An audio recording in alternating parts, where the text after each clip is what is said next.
Muchas gracias por continuar en A Partir de Ahora. Estamos conversando con Olaya Dotel para tratar de hacer una lectura a la actual situación política dominicana. Bueno, entonces ya tenemos respecto a esos dos partidos y este proceso de primaria administrado por la Junta. Hay otras organizaciones políticas que también están en el quehacer preelectoral y particularmente ha habido dos expresiones de la política. Una es la del nuevo partido Alianza País, que es la fusión de Alianza País con Opción Democrática, que tiene el liderazgo de Guillermo Moreno y Minú Tavares Mirabal, que ha dicho que apuesta por una tercera vía, una tercera opción que se puede construir, que piensa que es posible en este momento, más allá de lo que ya existen como bloques, evidentemente, que uno es el que lidera el PRM y otro el PLD. Y también estuvo aquí de invitado también una expresión de la política que la encabeza Víctor Ito Bisonó, que ya no es del Partido Reformista, pero sí se dice que es un hombre que tiene un concepto liberal en la economía y respecto a la política, él admite que es de ideas conservadoras, tradicionales, y él dice que también está trabajando para construir una tercera opción. ¿Tú piensas que hay posibilidad en este momento para que se pueda construir una tercera vía, una tercera opción?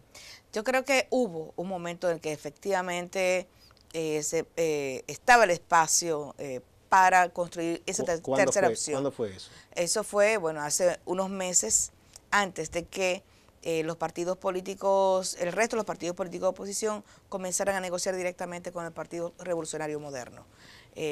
Bueno, estamos hablando de hace un año, 2 años, donde se estaba impulsando la conformación de otro frente para negociar entonces en bloque con, en este caso, con el Partido Revolucionario Moderno. Yo creo que se pudo haber constituido una tercera vía con tiempo, pero de las organizaciones que más resistencia hicieron en ese momento para la construcción de esa tercera vía fue justamente Alianza País y Opción Democrática. No hubo forma de que llegaran a acuerdo con el resto de los otros partidos de oposición que hoy están negociando individualmente con el PRM. Y de hecho, cuando ellos hablan de tercera vía, están hablando de ellos mismos. Entonces, si tú piensas en Guillermo Moreno, que en su momento ha sido candidato por el Frente Amplio, y que ha estado también, por tanto, aliado a otras organizaciones, es como que quienes han ido con él aliados al final no repiten, terminan tomando distancia de esa corriente o de este grupo político encabezado por Guillermo Moreno. Entonces a mí me parece que hasta ahora Guillermo ha sido muy poco permeable en términos de aceptar ideas diferentes, liderazgo diferente. Me pareció muy interesante, por ejemplo, el acercamiento que se diera, el acuerdo que se diera con Bartolomé Pujols.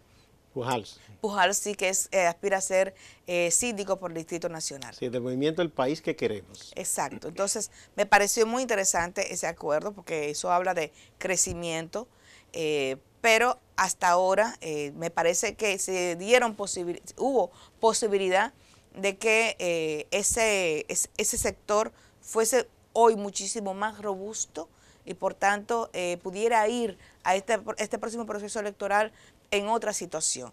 Yo creo que estamos en la puerta otra vez a otra situación de polarización, donde el resto de las organizaciones... ¿Tú no le ves posibilidades a las organizaciones que quisieran construir una tercera vía? En este contexto no. No. En este contexto no. Yo creo que va a haber ¿Ni siquiera para el espacio municipal o congresual? Ahí sí, claro que sí. Bueno, lo decía sobre todo a nivel presidencial. Sí, sí. Pero me parece que a nivel congresual sí hay posibilidad de comenzar, de que se dieran en este proceso, surjan nuevos liderazgos. Tenemos un caso, por ejemplo, el de Antonio Taveras, que si bien se inscribió en el Frente Amplio recientemente, es una persona que ha forjado un liderazgo, vamos a decir que en términos personales, apoyado sobre todo en organizaciones sociales. Y asimismo a nivel municipal están surgiendo opciones, también hay aspirantes a la candidatura a diputados, y yo creo que efectivamente este proceso electoral, si algo interesante nos va a dejar, es que va a haber una especie de renovación a nivel municipal y congresual. Bueno, está la esperanza, porque sí, el sistema nuestro, como te decía, es muy costoso. Y hay muchísima gente buena, con propuestas interesantes, pero uno no sabe a la hora de la verdad si contará, ¿verdad?, con los recursos mínimos suficientes sí, para poder por lo menos llegar hasta el final. Hay un elemento interesante que luego de la sentencia del Tribunal Constitucional se terminó por eliminar el arrastre en la candidatura senatorial, a nivel senatorial. Y eso, por tanto, arroja una zona de oportunidad interesante para que nuestros nuevos o los posibles senadores que surjan de este próximo certamen electoral sea resultado de su propio liderazgo. Porque van a tener que buscarse sus votos. Sí. No va a ser igual. Pero ahí entra otro factor, y tú de esto sabes mucho más que yo, como educadora en asuntos de política. Hay que concienciar básicamente a la población, porque la gente tiene una mezcla difusa entre la lealtad a un partido, a un liderazgo, y el deber que tiene si quiere participar en un proceso democrático. Y muchas veces siente hasta medio remordimiento de conciencia si dice, bueno, en lo presidencial voto por el de mi partido, pero me gusta esta propuesta de esta persona, o para el municipio o para el Congreso. Como que no es muy dado el votante dominicano hacer esa distinción. Bueno, eso comenzó a trabajarse con la separación de las elecciones. Y ahora quieren mezclarla de nuevo. Claro, claro.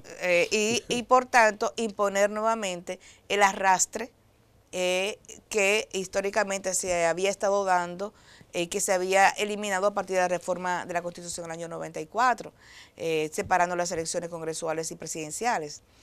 Me parece a mí que lo que sí tendría que darse en mayor distancia entre las elecciones presidencial y la congresual y volver cada 2 años un certamen electoral. Y eso va a permitir que los ojos de la ciudadanía efectivamente se coloquen en las candidaturas a senadora, diputados. Sin el ruido de la campaña presidencial. Exactamente. La República Dominicana, el sistema político dominicano sufre de una cultura presidencialista autoritaria que atraviesa a todas las instituciones, tanto públicas como privadas. Por eso es que el que llega a un puesto de dirección, ya sea distrito, municipal o lo que sea, entiende que es cabeza de ratón forever y que más nunca va a salir de ahí y se va a reelegir sucesivamente.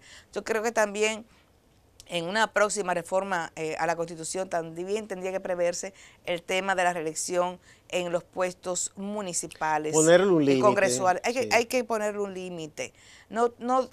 Eso no está bien. Tener una persona que pase en el Congreso, ¿cuántos periodos? Bueno, muchos ya hubo gente que duró 30 y casi 40 años ahí, ¿no? Exactamente, me parece a mí que si fuera presidente, y sobre todo porque si la ley de partidos ahora incluso establece un límite para ejercer el cargo directivo dentro del partido, con mucho más razón que se haga con un puesto que conlleva a recibir recursos públicos. Claro que sí. Entonces, incluso para poder producir ese relevo democrático en las instituciones de carácter electivo, también se requiere espacio entre un proceso y otro para darle mayor visibilidad a esas candidaturas. A mí me parece que ese tendría que ser el camino para fortalecer esos liderazgos locales y congresuales. Y que la gente tenga un poco la tranquilidad. Pero es un aprendizaje. Sí. Eso no se va a lograr con un discurso. La ley de partido establece, y me parece que el electoral, que los partidos están obligados a dedicar incluso un porcentaje de los recursos que reciben de nosotros los contribuyentes para educar a la gente en ese sentido. Pero uno como que no ve eso. en ese sentido y muchos otros. Por ejemplo, con todo el tema de la participación de las mujeres Sí. en cargos electivos, otra vez hubo dificultades. Porque al final los partidos, un partido como el PRM te va a decir, bueno, es que no teníamos mujeres candidatas para llenarlo. Y es verdad que no había mujeres, la cantidad suficiente de mujeres aspirando a ser candidatas. El problema es que para que ellas se animen a ser candidatas, se requieren de otras decisiones que les dé a ellas seguridad económica. El partido, debe haber cierta cantidad de recursos que el partido destine a la promoción de las candidaturas, sobre todo de las personas de ciertos cargos electivos. Por ejemplo, para regidurías, para diputaciones en determinados territorios. Yo creo que no tendría que hacérselo con todo el mundo. Eso va a depender de las condiciones materiales de cada individuo, de cada persona que trabaja su liderazgo a nivel territorial, pero que la posibilidad de que una persona sea candidata no esté atravesada por si tiene o no recursos económicos. Es que el tema de la promoción, ese no sea un tema que no esté pesando en el bolsillo del candidato. Los recursos por un lado, y por otro lado también yo pienso que también si se trabaja, y ahora hay una iniciativa que me parece interesante, es algo que está comenzando, de las organizaciones feministas con participación ciudadana y otras entidades, que están tratando de fortalecer a las mujeres que se han lanzado a buscar candidaturas. Desde lo más simple, ayudándoles, porque no todo el mundo tiene el dominio de la tecnología para tener una página en una de las redes sociales o crearla. Sí, sobre manejar con eficiencia las redes sociales. Todas esas cosas, que cómo pueden formar un equipito que les ayude, porque uno habla a veces y piensa en los candidatos más notables, de mayor preparación académica, pero hay gente con un liderazgo auténtico que está en una pequeña comunidad. Así es. Que acaso tienen un cierto nivel de formación que llega a bachillerato, pero son gente muy auténtica como líderes. Y los partidos cada vez más están colocando, están mirando por un tema de eficiencia, me parece a mí, están colocando la mirada en personas que son populares, ya sea del mundo artístico, del entretenimiento, pero que son personas muchas veces que no tienen ningún tipo de experiencia política. Y eso es importante. Yo creo que hay que volver a apostar a la política profesional en el sentido de que un individuo, una persona que se ocupe de construir una visión de cómo desarrollar su comunidad, de lo que le hace falta, ese compromiso cotidiano. Y que tenga formada una visión de los asuntos fundamentales. ¿Hacia dónde Pero vamos? en este momento el tema género no puede estar ausente de ninguna agenda política. O sea, no podemos poner un manganzón o una manganzona que simplemente sea popular. Sí, además, pero por las razones... Pero que no tiene idea de que... Además, tú te imaginas, además, con la posibilidad que están en las redes sociales, cualquiera se hace popular. Solo tiene que llamar la atención. ¿Y llamar la atención cómo? Hablando de determinada manera, con exhibicionismo. Exactamente. Con un montón de situaciones. Aquí están llenos los medios de personajes terribles a veces, y tienen seguidores. Exactamente, imagínate que llenemos así como hemos llenado el Congreso de gente con dinero, no importa cómo, dueños de bancas de apuestas. Pero después hicieron dinero ahí. Bancas de apuestas. Sí, todos los taúres están en el Congreso. De hecho, hoy hay más bancas de apuestas que colmados, que salones de belleza. ¿Y qué escuelas? Pero que escuelas. Sí. Y eso no es casualidad. Eso está directamente proporcional, eso tiene una relación directamente proporcional a la cantidad de dueños de banca que hay hoy en el Congreso Nacional. Eso no es casualidad. Por cierto, explotan esas muchachas que trabajan ahí. Hubo un informe en estos días que la mayoría ni siquiera llega a 5,000 pesos de sueldo. Y sin seguridad social, sin nada. Y exponiéndose a un asalto y a que las maten ahí. Así es. Eso es un trabajo de alto riesgo. Y otra cosa, eso incide en la salud también de la sociedad, porque hay mucha gente ya con problemas de ludopatía. Totalmente. Que juegan todo el día en esos números, esas cosas. Totalmente. Imagínate una persona que va varias veces a jugar. Que los hay. Aquí hay lotería que es varias veces al día. Sí, en un día, sí, y de distintas cosas. Así es. Es un grave problema ese que no se le está prestando atención. Bueno. Pero que eso tiene que ver con la calidad de la representación.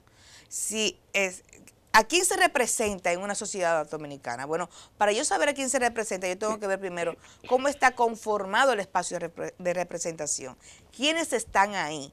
Y si eso está lleno de dueños de banca de apuestas, lo más seguro es que las políticas que ellos fiscalicen y promuevan estimulen ese tipo de actividades, como ha pasado efectivamente. Bueno, estamos llenos de hubo un bancas. caso muy famoso con una ley, la ley de lavado, que hubo una fuerte oposición de los legisladores que tienen incidencia en esos negocios, son propietarios, para que no los incluyera entre los negocios que tienen que ajustarse a esa ley, porque ellos decían que no, que ahí es un infeliz que bajo un numerito. Así Pero mismo. se sabe que eso se presta a lavado. Pero fíjate lo que pasó en Santo Domingo Este, además que se coloca en mayor situación de vulnerabilidad, políticas que están dirigidas a cuidar a las poblaciones, valga la redundancia, más vulnerables.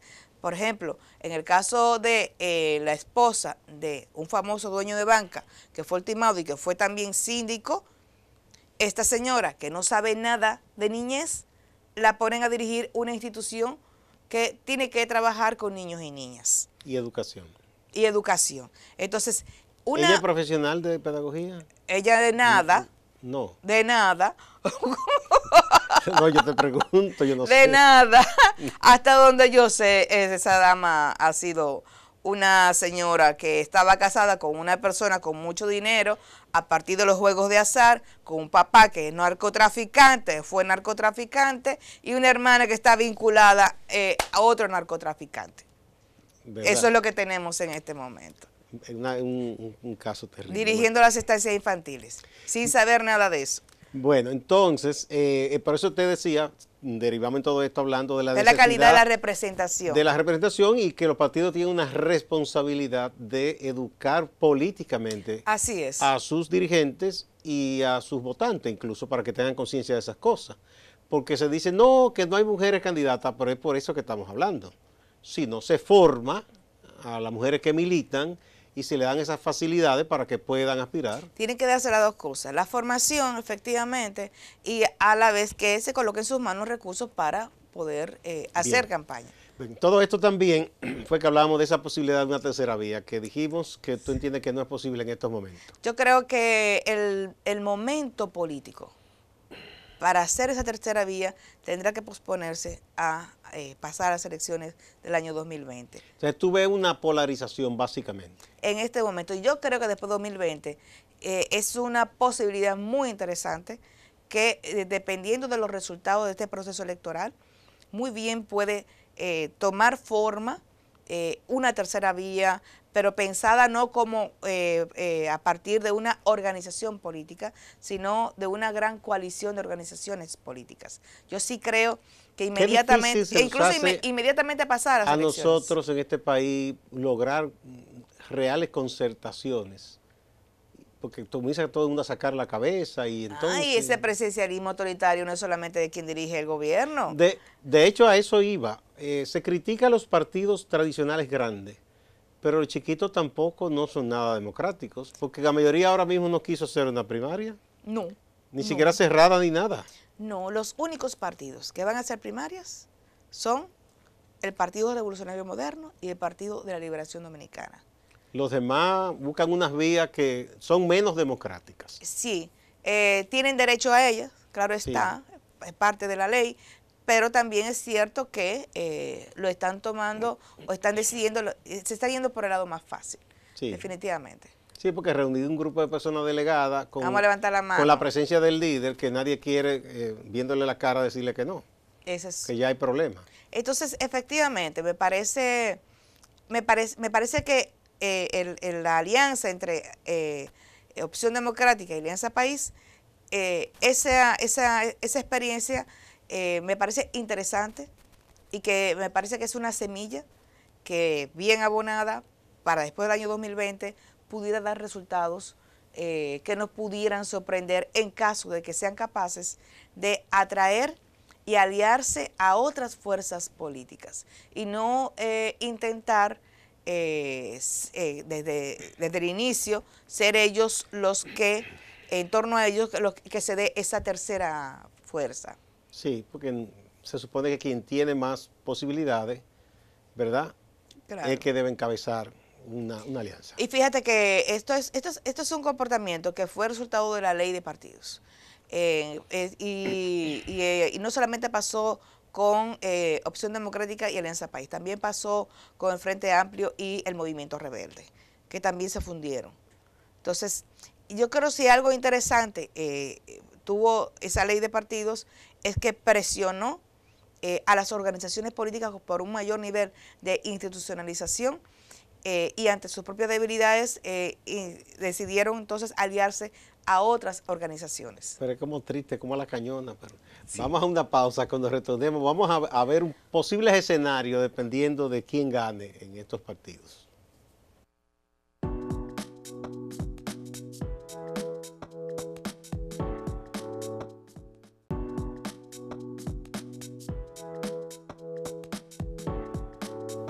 Muchas gracias por continuar en A Partir de Ahora. Estamos conversando con Olaya Dotel, politóloga y académica.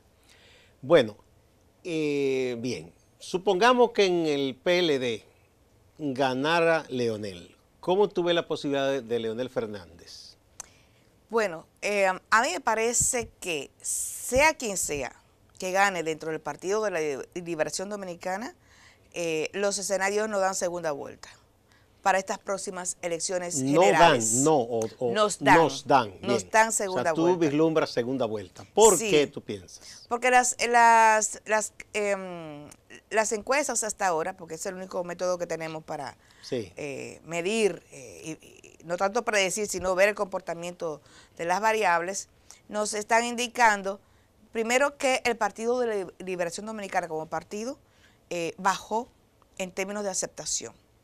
Hay una realidad de que es una fuerza que hoy no está cohesionada y que los posibles resultados pudieran generar un mayor nivel de dispersión. Por tanto, esa cuestión que existía y que ya no está, pudiera desanimar a mucha gente ligada al PLD a no votar en las próximas Pero que hay elecciones. un dilema para los PLDistas, porque se dirá, bueno, si gana Leonel, no tendrá el apoyo del danilismo y del Estado, etcétera.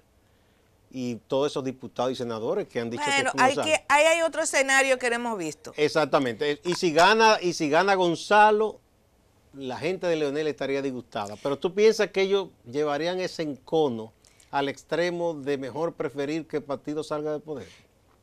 A mí me parece que en caso de que Leonel Fernández gane la candidatura a la presidencia, hubiera un escenario mucho más propicio de negociación dentro de ese partido. Para que todos vayan y se entiendan con él poco a poco, se vayan entendiendo. Ahí hay un elemento de negociación, que es la habilitación de Danilo Medina. Ese trasfondo, ¿tú piensas que está ahí?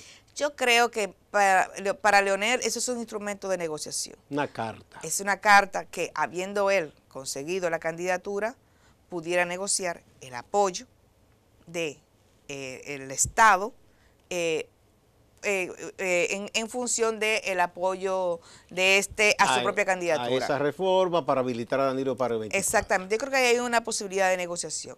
En cambio, si ganara Gonzalo, tal y como viene comportándose la corriente de Danilo Medina, le dejaría muy poco espacio a la corriente de Leonel Fernández. Y por tanto hubiera muchísima más posibilidad de que parte de ese sector se quede sentado. ¿Y si le dan la candidatura a vicepresidencial de nuevo a Margarita Cedeño? Bueno, él está apostando a todo, Leonel Fernández, en este momento. Porque, yo digo, si gana Gonzalo o el danilismo. Yo creo... Porque ella misma en un momento dado dijo unas cosas que no cayeron muy bien dentro del seno de su misma corriente, cuando dijo que aquellos dos era perder, perder, y con ella ganar, ganar, y que ya ella no quería ser, ya un desperdicio, que ella solo fuera primera dama, etcétera. Yo creo que hay una decisión de parte de la corriente de Danilo Medina de no solo debilitar, sino sacar del juego político a Leonel Fernández y a sus principales fuerzas. Pero tendría que ser entonces que ellos ganen de manera apabullante para poder hacer eso. Yo creo que aunque no ganen de manera apabullante, el hecho de el hecho de contar solo con la candidatura presidencial, yo creo que a partir de ahí lo que vendría sería despojarlo de la presidencia del partido. Yo creo que lo que viene... Incluso antes de las elecciones del 20. Yo creo que en este momento, yo creo que hasta antes del 20. Hasta antes. Si hubiese un espacio institucional que lo posibilitara, lo harían. Bueno, pero institucionalmente en el partido sí pueden. Tendría que ver, para mover las candidaturas, tendría que ser a través de alguna asamblea. No, porque ellos pueden, porque ellos tienen el control del comité central que puede hacer lo que ellos llaman un congresillo, una cosa. Exactamente. Que eso lo plantean los estatutos del PLD y tomar la decisión. Bueno, pues eso es lo que viene. Eso es lo que vendría. Si ganara Gonzalo, lo que vendría sería despojar de la presidencia del partido a Leonel Fernández. Sería seguir entonces golpeando Así es. a ese grupo. Así es. Y si gana Leonel, tiene la posibilidad, tú entiendes, de rejuego con la carta de apoyar una habilitación de Danilo. Exactamente. Me parece a mí que el escenario... Entonces, según tú ves las cosas, la ruptura, la decisión en el PLD es más segura que se dé si gana Gonzalo. Así es. Y si gana Leonel, él tratará por todos los medios de apostar a una cohesión. Fíjate que Leonel Fernández se ha cuidado mucho en el lenguaje. Pero últimamente el profesor inusualmente dijo hasta un carajo en estos días, sí, que dijo, nunca en su vida. Pero estaba en un espacio público. Pero que él nunca lo decía. En pura arenga. Recuerda que él le dijo a Hipólito que no sabía lo que era el pichirrí.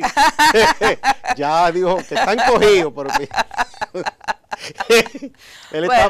parece que han trabajado con la imagen, presentarlo más llano, más popular. Sí, más en manga de camisa, más. Sí. Se rodea de gente joven también. Lo mantienen peinadito, recortadito. Sí.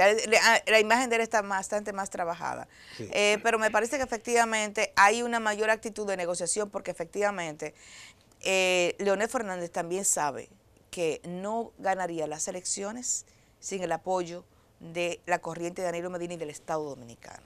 Entonces ese es otro elemento que le llevaría a que él fuera en ese aspecto más abierto a entenderse. Es que ninguna presidencia, salvo cuando se le ganó a Hipólito Mejía, que fue en un contexto de total crisis del país, no han ganado solos. Siempre se ha ganado desde el Estado con el apoyo del Estado, salvo ese momento. Sí. Bueno, y coyuntura, por ejemplo, en el 78, que la gente ya estaba harta de ese sistema de Balaguer. Hablo del PLD. Bueno, el PLD. Porque cuando ganó en el 96, Balaguer fue con el apoyo de Balaguer. Luego ganó en un contexto de crisis económica y política. En 2004, sí. Pero luego se ha ganado siempre desde el poder. Sí. Entonces, bien, yo creo que este es un contexto... Vamos a ver, ¿cómo tú ves el PRM? ¿Tú piensas que Luis va a ganar? ¿Cómo podría ser Luis para tratar de convertirse en un candidato que la gente lo vea como sinónimo, que encarne la alternabilidad, pero además de eso que encante a aquellos que dicen son iguales? Porque dicen que hace mucho, que dicen ustedes que son los que saben de eso, no aparece aquí un líder con un discurso que encante a la gente. Sí, es un tema.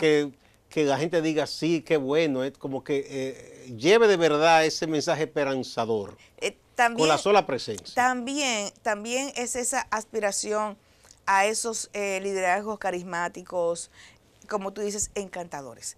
No hay mucho de eso ya. Yo creo que el caso de Luis Abinader no es un líder encantador, o sea, no es un político con ese nivel de carisma, de Peña Gómez. Esa aura, sí.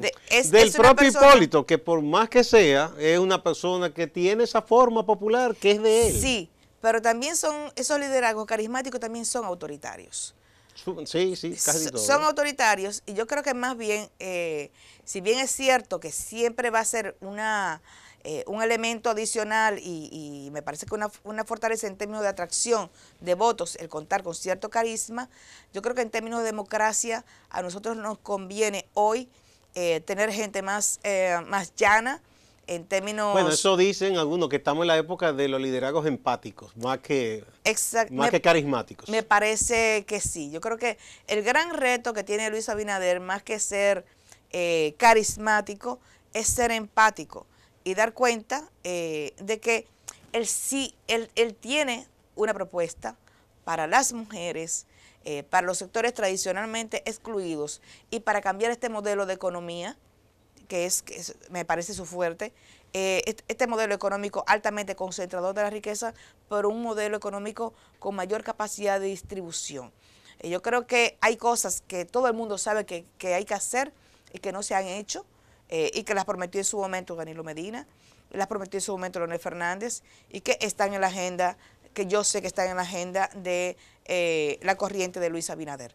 Entonces yo creo que aquí hay un problema de voluntad política que él tiene que dar muestras de que está dispuesto. Yo creo que a él le hace falta evidenciar una mayor conexión con los espacios de organización social. Los partidos políticos se supone que son esa plataforma que van a concretizar la agenda de las organizaciones sociales. Y eso requiere ese intercambio permanente, el conocerse, el relacionarse con quienes están trabajando agendas muy concretas de los diferentes sectores poblacionales, y me refiero a los sindicatos, a las organizaciones sociales, las organizaciones profesionales, campesinas, etcétera, etcétera, De hecho, los sectores del comercio y la mediana empresa que no están bien. No lo están. Y no se sienten representados por el modelo económico que tenemos. Claro que no, porque además tenemos una élite económica que controla los espacios de negociación. Tú tienes un CONEP y un ANGE, sobre todo el CONEP, que es la más grande, la más amplia, donde tú tienes desde mediana empresa hasta los LAMA. Pero lo cierto es que las decisiones normalmente a quien benefician son a los grandes, no a los chiquitos. Bueno, porque ellos velan por eso. Ajá. Un ejemplo que yo siempre pongo es que aquí, después de muchísimos años, se creó una ley, la de incentivo a las provincias fronterizas y más cercanas. Y por eso ha habido mucho lío, porque montan una fabriquita por allá que ellos entienden que les compite a la de Santiago y la de aquí, y ya protestan por eso. Pero ellos no se van a invertir allá. No, y cuando lo hacen, cuando ha habido empresas exitosas, como tú dices, el enfrentamiento ha sido descarnado. El caso de Cola Real, por ejemplo, que ha crecido un montón en ciertas zonas. Pero que no le hace limítrofes. Competencia a las grandes, aquí no es verdad. O sea, yo creo que es un exceso de pensar que lo van a quebrar. Es que lo cierto es que aquí hay situaciones de monopolio. Bueno, esa es una de las cosas que caracterizan nuestra economía. También los economistas dicen que prácticamente es una economía cartelizada. Yo creo que es por así. Por sectores, se ponen de acuerdo. Totalmente, yo creo que es así, y tiene que ver también con el comportamiento del sector financiero. El sector financiero sabe a quién le presta, o decide a quién le presta, a qué sectores económicos le presta, a qué tasas le presta. Pero a eso yo los exonero un poco más en el sentido de que ellos trabajan con dinero de la gente. Entonces, si lo hacen en función de solidaridad, quiebra el banco. El tema es que las tasas para tú comprar un carro son mucho más bajas que para tú invertirlas en una actividad económica. Entonces eso no te ayuda a generar... Porque esa le devuelve más fácil al banco. Ahora, quien debe regular eso es el Estado. Porque el Totalmente. banquero, su misión es ganar dinero. Entonces, aquí hay un problema donde efectivamente yo utilizaría esa palabra, donde se han caracterizado la élite económica empresarial con el Estado dominicano, porque es un intercambio que se da. Entonces, se van a las actividades de menor riesgo, que efectivamente le aportan muchísimo más recursos, pero al final tú sigues incidiendo y construyendo una economía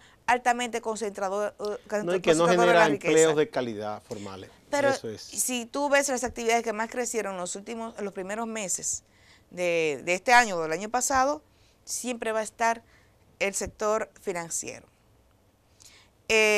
Las telecomunicaciones. Sí, eso siempre crece, sí. Y de vez en cuando una mina paga, pero la mina tiene poca capacidad. Pero que de además eso empleo. es un solo renglón, sí, es un solo renglón. Entonces, dispara el valor modal porque son cosas muy costosas, pero es un solo renglón. Entonces seguimos con una economía, con un empleo que fundamentalmente es informal y por tanto no aporta. Pues ese es uno de los puntos que deben entonces los políticos en su propuesta trabajar. Exactamente. Muchas gracias, Olaya. Entre muchas otras. Siempre que estoy aquí yo quedo como más claro en muchas cosas. Ay. Muchas gracias. Y a ustedes Placer. también, amigas y amigos, no se vayan, que hay más en Acento TV.